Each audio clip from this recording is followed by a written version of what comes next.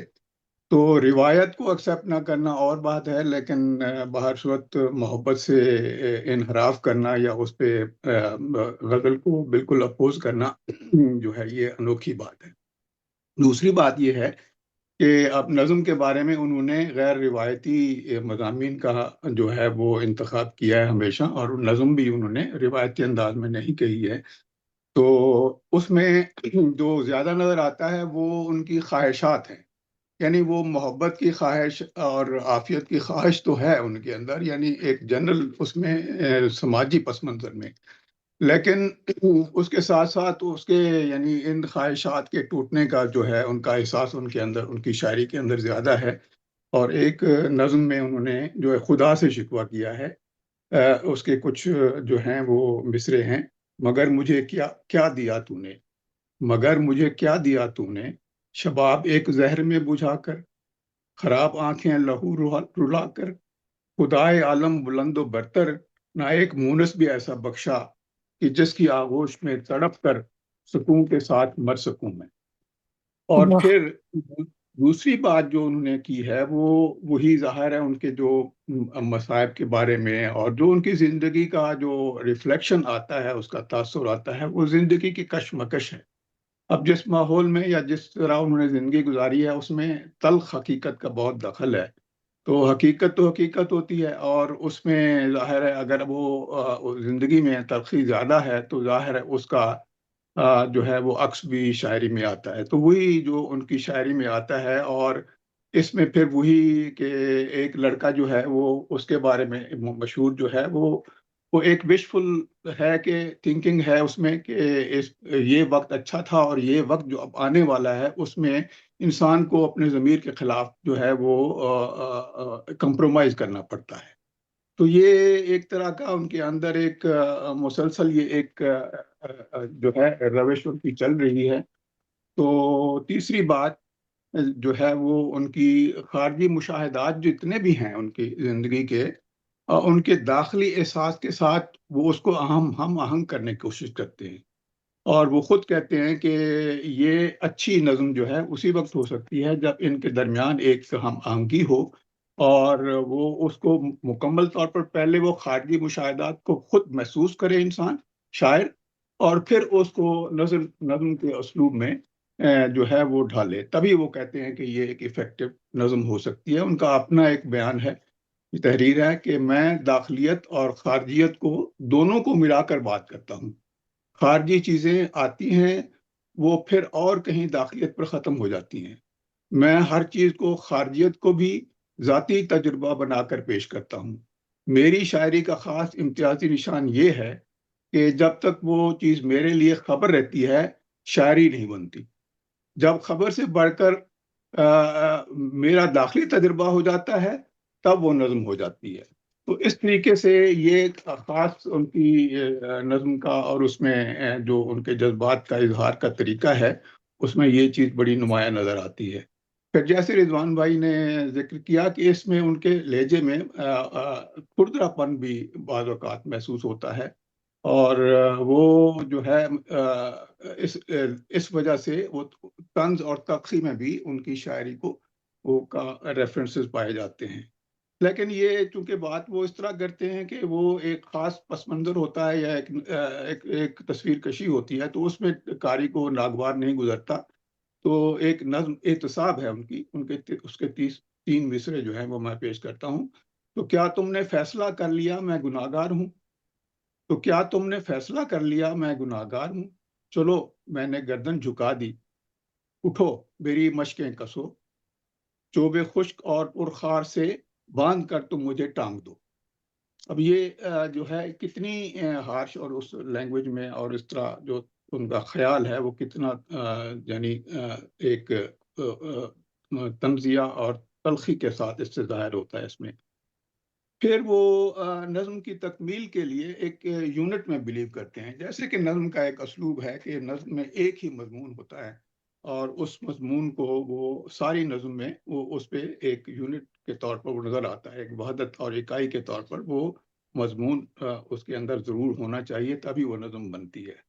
تو اس پر وہ خصوصی توجہ دیتے ہیں اور وہ خود بھی کہتے ہیں کہ جسم اور روح دونوں مل کے اس کو جو ہے وہ ایک نظم کو بناتے ہیں۔ ایک نظم کے کچھ جو ہے مصرے سنیں۔ شہر تمنا کے مرکز میں لگا ہوا ہے میلہ سا، کھیل کھلونوں کا ہر سو ہے ایک رنگین گلزار کھلا، وہ ایک بالک جس کو گھر سے ایک درہم بھی نہیں ملا، میلے کی سج دھج میں کھو کر باپ کی انگلی چھوڑ گیا، ہوش آیا تو خود کو تنہا پا کے بہت حیران ہوا، بھیڑ میں راہ ملی نہیں گھر کی اس آباد خرابے میں، دیکھو ہم نے کیسے بسر کی اس آباد خرابے میں۔ اب دیکھیں یہاں شہر تمنا اور آباد خرابہ، اس کو انہوں نے شروع میں شہر تمنا کی بات کی ہے اور آخر میں آباد خرابے کی بات کی ہے، تو موضوع ایک ہی رہا ہے اور اس میں انہوں نے اپنے خیالات کا اظہار کیا ہے۔ اور جیسے کہ تلمیذ بہن نے ذکر کیا ہے کہ وقت کا ان کے ہاں بہت زیادہ جو ہے اس پہ فوکس ہے کہ وقت کا تصور ان کے ہاں شاعری میں پایا جاتا ہے، تو یہ ان کے خیال کے مطابق یہ ایک ناگزیر تاریخی عمل ہے جو ان کی شاعری میں جگہ جگہ اس کا جو ہے تاثر ملتا ہے۔ یہ دو تین مصرے سماعت فرمائے تو اسی پہ میں ختم کروں گا۔ حیات نام ہے یادوں کا تلخ اور شیریں، بھلا کسی نے کبھی رنگ و بو کو پکڑا ہے، شفق کو قید میں رکھا صبا کو بند کیا، ہر ایک لمحہ گریزاں ہے جیسے دشمن ہے، نہ تم ملو گی نہ میں، ہم بھی دونوں لمحے ہیں، وہ لمحے جا کے جو واپس کبھی نہیں آتے۔ تو میں اسی کے ساتھ اجازت چاہتا ہوں، شکریہ۔ بہت بہت شکریہ حمید بھائی۔ حمید بھائی کے بعد میرے پاس شیخ اعجاز صاحب کا نمبر ہے۔ شیخ اعجاز صاحب اگر آپ کچھ بات کرنا چاہتے ہیں تو انمیوٹ کر کے بات کر لیجیے اپنے آپ کو۔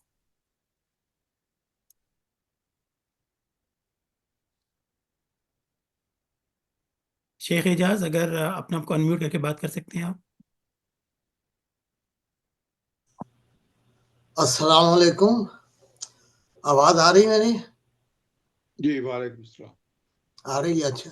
ہاں جی، بات ہے کہ میں نے بہت سی میٹنگ مس کی ہیں، ابھی پچھلے 1 ماہ سے زیادہ ہو گیا کہ میری طبیعت کچھ ایسی ہو گئی ہے کہ صبح اٹھتا ہوں کبھی ایک دم چکر آتا ہے، پھر ابھی میرے ٹیسٹ چل رہے ہیں، آج بھی میں ڈاکٹر کے پاس گیا تھا، تو اس واسطے میں کوئی تیاری نہیں کر سکا، تو اس واسطے میں آج کچھ نہیں کہوں گا، تو آپ لوگوں کو میں سننے کے لیے ہی اس وقت حاضر ہوا ہوں۔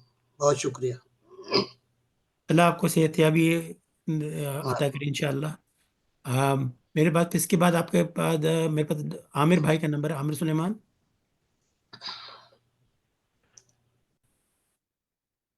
میں تو پاس کروں گا، میں تو سننے کے لیے آیا تھا، اور شیخ صاحب کے لیے بے شمار دعائیں، اور ہمیشہ بات کر کے سن کے مزہ ہی آتا ہے اردو گھر کے اندر۔ آج بھی تلمیذ بہن صوفیہ اور پھر حمید شیخ بھائی نے تو بالکل طبیعت منور کر دی۔